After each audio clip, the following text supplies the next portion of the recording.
Helper work is about commitment, determination, passion, and most of all, hard work.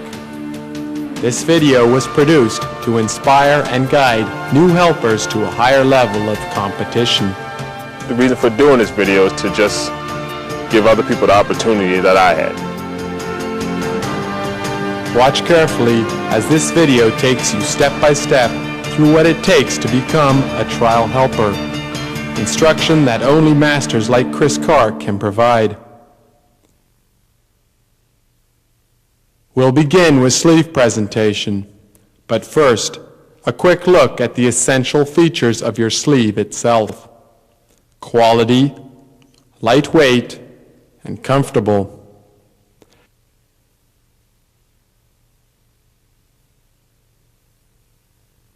Your success as a helper begins with the quality and condition of your sleeve. Choose one that is lightweight and comfortable. Remember, a day of trial helper work will leave you feeling pretty sore if your sleeve isn't exactly right for you. Think of it as an extension of your own arm. Correct sleeve presentation depends on 3 key components. Remember, the angle of your sleeve, the position of the bite bar, and the consistency of your presentation.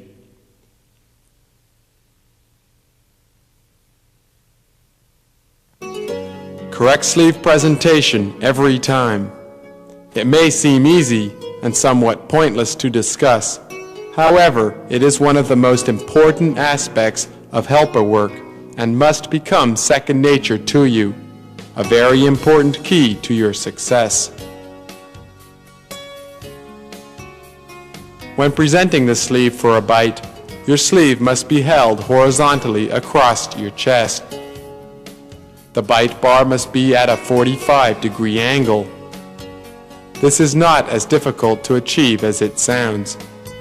If your sleeve was manufactured correctly, 99% of the time when you lift your sleeve for a bite, making sure not to turn your arm or wrist, you will achieve the correct angle. This is another good reason for using a quality sleeve. If your sleeve and bite bar are in the correct position, the dog will have the best opportunity for a full grip. Let's take a look at some different exercises to show you how sleeve presentation should be consistent regardless of the exercise. We'll start with the attack out of blind. Notice the sleeve and bite bar position. The escape bite.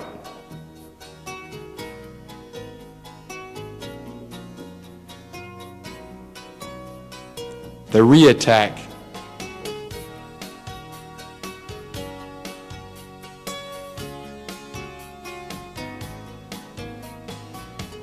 Attack from back transport.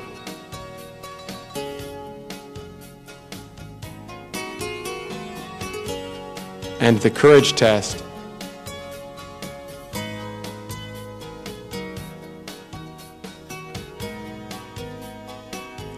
As you can see with all these different exercises, the sleeve presentation is always the same. Striving for this consistency must be your goal.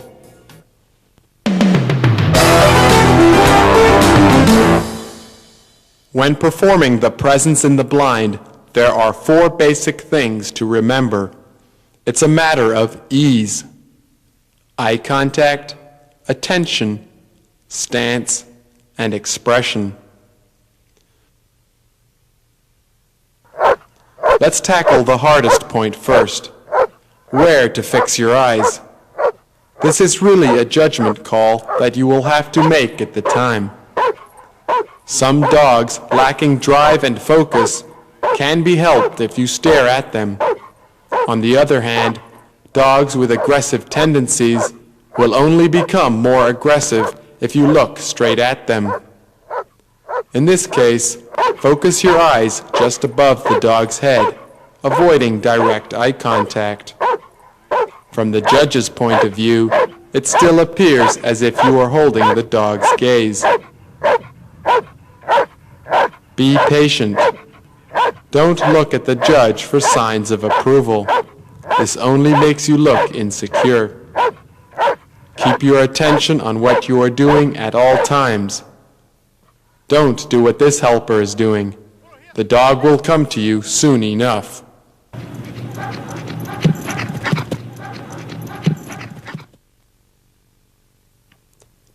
You will stand or fall by your stance. Stand with your feet apart, one slightly in front of the other. Keep your sleeve in a neutral position, like this.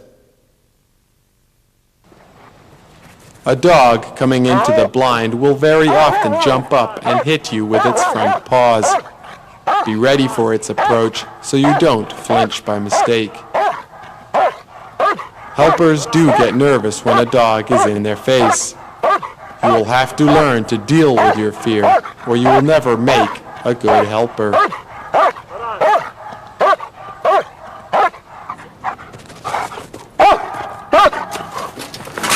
Hey, don't laugh, it happens. One thing that really helps me that might help other helpers, when they walk into the blind, they're trying out, or they're actually in a trial. They're focusing on the crowd. They're worried about what this person's worried about, what this person's thinking, what the other person's thinking. Once I step into the blind, it's just myself and the dog. Nothing else is important. I actually don't even see the crowd. Never forget, the handler has put many hours of training into their dog, and they will be quick to blame you for any mistakes you make, or even a low score. Keep things as simple as possible and follow the instructions.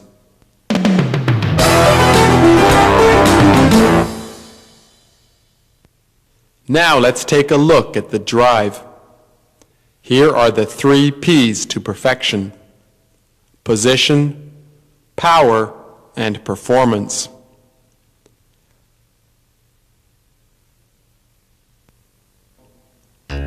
Before a drive can even be attempted, the dog must be correctly positioned in the box. Here, Chris demonstrates what he means by the box. Imagine 4 intersecting lines, one across your shoulders, one down each arm, and one across your waist. The area inside these imaginary lines represents the box.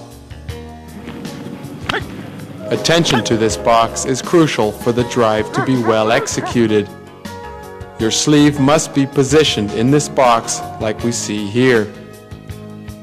This position will provide the helper with greater strength to drive the dog well. As well as correct sleeve position, the dog must be positioned properly too. Drive with the dog up close, directly in front of you like this. Here the dog has a full grip on the sleeve and its front legs are raised off the ground.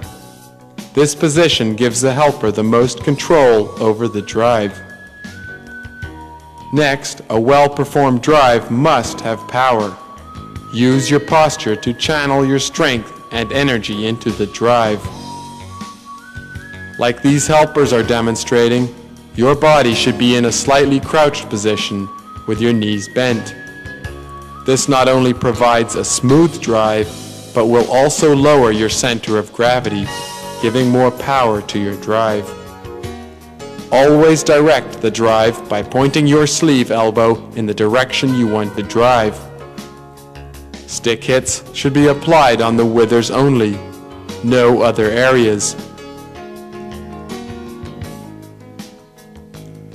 Here, Chris demonstrates a skip drive. His front foot steers the drive and his back provides the power. Notice how Chris's feet are never far from the ground. This prevents him from stepping on the dog's feet and helps him maintain balance. Whether you use a skip drive or a running drive, a good drive must have intensity. Let the dog you're driving know you mean business. After the drive comes the bark and hold, followed by the re-attack. Once the dog releases, Wait at least 5 seconds before the re-attack. You must wait this long to allow the judge to evaluate the dog's performance. Use the time to catch your breath and make sure your timing for the re-attack is correct. Timing is crucial on the re-attack. A dog performing the bark and hold will often jump up and down, barking in front of the helper. To ensure the dog attacks with speed and power and gets a correct bite, time your sleeve presentation carefully. This can easily be done by watching the dog bounce up and down, getting a feel for the rhythm. As soon as the dog's feet hit the ground, present the sleeve. As we see here, this helper didn't wait for the dog's feet to touch the ground. Instead, he presents the sleeve after the dog jumped. This forced the dog to try for the sleeve in mid-air, resulting in a poor bite. Presenting your sleeve like that may cause the dog to lose points.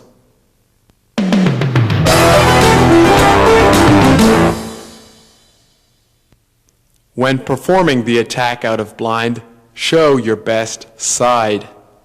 Remember, speed, intensity, direction, and execution.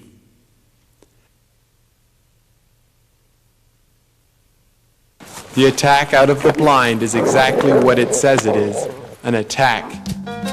Come out of the blind with speed and intensity. You must challenge the dog. With your stick raised, run at the dog as though you intend to run right over it. Keep this intensity throughout the attack and following drive.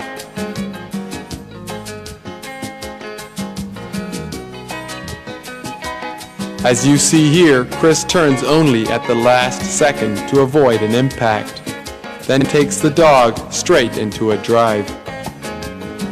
The drive too must be executed correctly. Once you have given the bite, drive the dog facing both the judge and the handler. Always drive the dog 4 or 5 steps beyond the last stick hit before locking up. This is critical because the stick hit may be enough to cause the dog to release its grip from the sleeve. The few steps you take after the stick hits make it possible for the judge to be able to tell if it was the stick hits that caused the dog to release its grip or if it released on the lockup.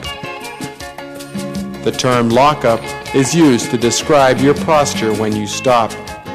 You must be completely rigid with your sleeve remaining in the box until the dog releases its grip.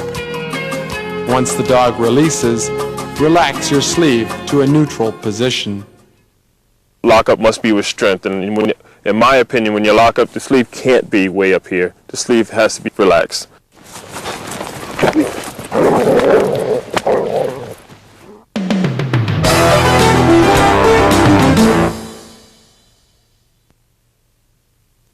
The escape bite is not for pets, but you can use the word to remember these key points: position, eye contact, timing, and speed.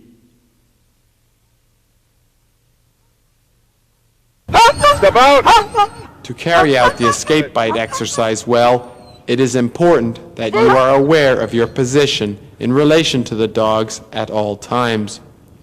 Bear in mind that this is a prey bite exercise. Some dogs will come in hard and fast. When the handler tells you to step out of the blind, you got to come out of the blind like you mean it. No moping and come. This is serious. Handlers coming. They spend a lot of time with their dogs. They're coming. They're not coming to play. So you can't be there to play. When you step out of the blind, you put your hands up. From escape bite to reattacks, everything must be serious. My thing is everything must be with power.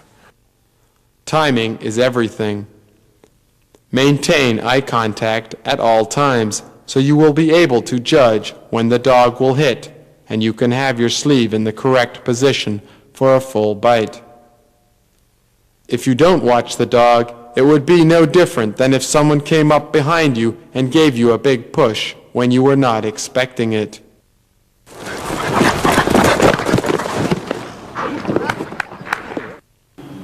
Remember, good sleeve presentation. Keep the sleeve close to your body inside the box. When the dog hits you, the impact will be against your whole body and it will not be able to drag you down by the arm. Speed is also a factor that needs consideration. Be careful not to run too fast. Maintain control and eye contact to prevent the dog from knocking you down. All these key points need to happen at the same time and are crucial to your performance of the escape bite.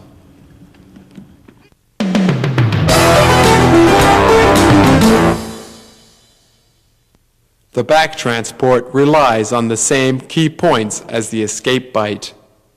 Glance over your shoulder to check the distance between you and the dog before you turn around for the attack.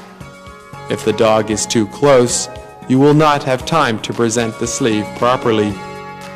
You also don't want to be too far in front of the dog. This is not a courage test. Adjust your speed to keep about 5 paces ahead. At the judge's signal, prepare yourself for the attack. When you turn for the attack, always follow your sleeve arm around. Taking note of the dog's position and compensating for it can save you a lot of trouble on the bark and hold. If the dog tends to move towards your elbow, stand still. Don't follow the dog around. You will only end up going in circles and may cause the dog to lose points. It can also encourage a bad habit. It may happen that the dog will move behind the helper. In this case, you will have to decide what to do at the time. You may have to turn slowly around so you will be able to offer the dog the sleeve. Do your best to adjust to the dog's position when presenting the sleeve. If you get bitten, offer the sleeve to the dog for a bite, but do not slip the sleeve. Wait for the judge's decision on what to do next. Minor bites do not result in disqualification.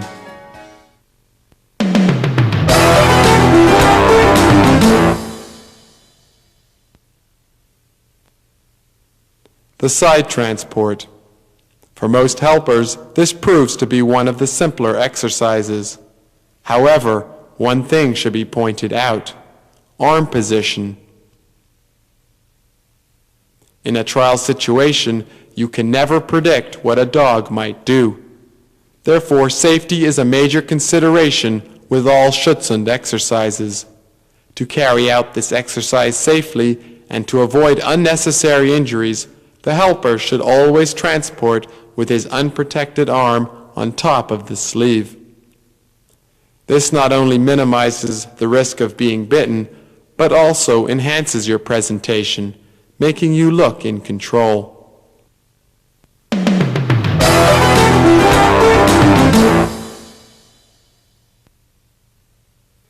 The courage test. Remember, this tests both the helper and the dog. The key points are timing, eye contact, speed, threat, and safety.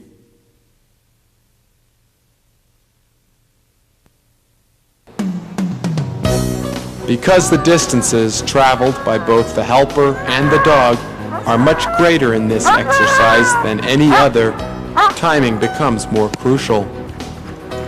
As has already been explained, you must keep focused on the dog at all times. Calculate its speed and your own pace so that you make the turn and catch at the right time. This is not as difficult as it may seem, since the dog's speed is constant after the first 20 yards. When to present the sleeve sometimes causes confusion. Wait until you are about 40 feet from the dog, or level with number 4 blind, before presenting. You need to give the dog a target, but not too soon. During the courage test in a trial, it is important that the dog feels challenged. it must be threatened by your oncoming presence.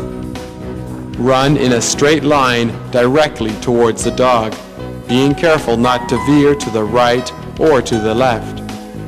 Slow down on the last 2 or 3 steps to enable you to make a safe catch. This is important. If you slow down too much or too soon, or if you even come to a stop, the dog will not be challenged properly, which makes for a poor test. Whether you turn your body left or right with the dog should be decided at the very last second. To help you decide which way to turn, use an imaginary line across the center of your sleeve. If the dog catches the sleeve on the side closest to your hand, turn to the right, using your left foot to pivot. If the dog catches the sleeve on your elbow half, turn to the left, pivoting on your right foot. Make sure that only your body turns and not the sleeve.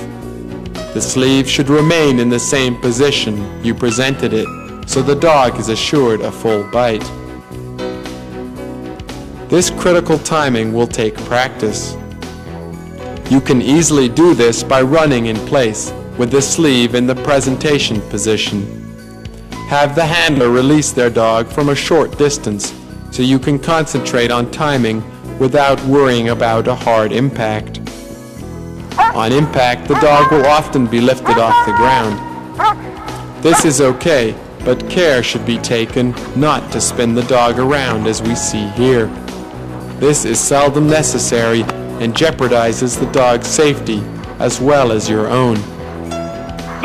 The dog's momentum may make it impossible to keep your sleeve inside the box. This is allowed, but every effort should be made to place the dog back on the ground and your sleeve in the box as soon as possible so you can begin the drive. If something goes wrong in a trial, a courage test, if the dog knocks you down, it happens.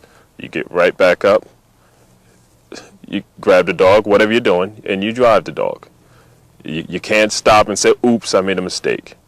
If you stop, it's making a bigger problem for the handler. The handler's losing more points. You know what I'm saying? It's your fault. You know, the judge has to still judge, so it has to continue. You must always dress for success. It is essential to have the right equipment to do the job properly. If you notice that different tryouts, guys come with sneakers on. Guys come with boots on. You don't know it, but before you even walk up, I can bet my last dollar that the judge already scratched your name because you're not prepared. You can't come unprepared. And now, finally, the part you really wanted to hear. How do I get selected for the big trial? What things do I really need to know? Listen carefully as Chris tells you some tips to his success. First of all, physically, I think having endurance is a given. If you're out of shape, it's going to be hard to do the sport. It takes somebody that's in shape. Another big part of it is just having enough dogs. You have to work different types of dogs because you go to a regional or a national, these dogs are coming from everywhere. So you have to have different types of dogs. You can't just be in a club and work 5 dogs all the time and then expect to go to a regional or a national and get picked. Second thing is the judge tells you exactly what he wants you to do for tryouts. I don't know if you're listening or you're not listening or you're just nervous. When you don't do what the judge asks you to do, there you go, you get another X. You have to listen. You have to pay attention to what the judge says. You have to gather yourself, even if you're nervous, you have to gather yourself just long enough to get past that tryout. You will never please everybody in this sport. I don't care what you do. People are going to like, you get 100 people that like what you just did, and you're going to get one person that didn't like it, and it's going to be vice versa. So do what you do. Don't try to change your style for anybody else. Do what you do, and that's very important. As far as what the judges are looking for, they're looking for strength. They're looking for somebody who's come in with a commitment, somebody that shows up, it looks like they're ready to work. If you look like you come there to play and you're not serious about working dogs, again, I don't think you're going to get picked. There are two things that a helper should know that are not demonstrated in this video.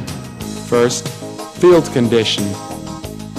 For your safety and the dog's, walk the whole field so you are aware of any holes, sprinkler systems, or anything that might interfere with your performance. Secondly, you must know the rules and procedures for each level of Schutzen. Take time to learn these well. At a tryout, you never know what the judge will ask you to do. Take note as we show you the procedure order for each level of Schutzen.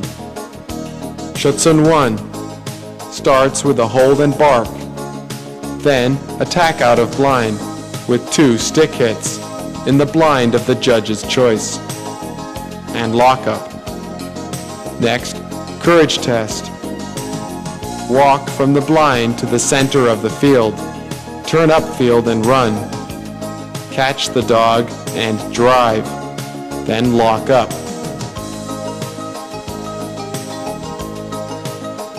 Schutzen 2. Bark and hold, escape bite, lock up, re-attack, drive with 2 stick hits, lock up, backward transport, re-attack, drive, lock up, courage test, run from the blind, whichever one the judge picks, to the center of the field, then turn up, catch the dog and drive, lock up, pat down, and end with side transport. Schutzen 3. In a large trial or regional, Schutzen 3 may require 2 helpers, one for the front half and the other for the back half. The front half would consist of these procedures in order they are shown: bark and hold, escape bite, lock up, re-attack, driving with 2 stick hits, lock up, backward transport, re-attack, drive, lock up, pat down, and side transport. The back half looks like this: running from the blind of the judge's choice to the center of the field, turn upfield for the courage test, catch, drive, and lock up, then re-attack, drive with 2 stick hits, lock up, pat down, and end with the side transport. I think I'd just like to say to all the helpers that are beginning in the sport, all the helpers that think that they can't do a regional or a national event because there are a few guys that's been doing the big trials. I came out of nowhere. I got lucky. So don't give up. Don't give up. Keep on training. You got to get your face out there. People got to know you. You got to go and try out. Don't give up.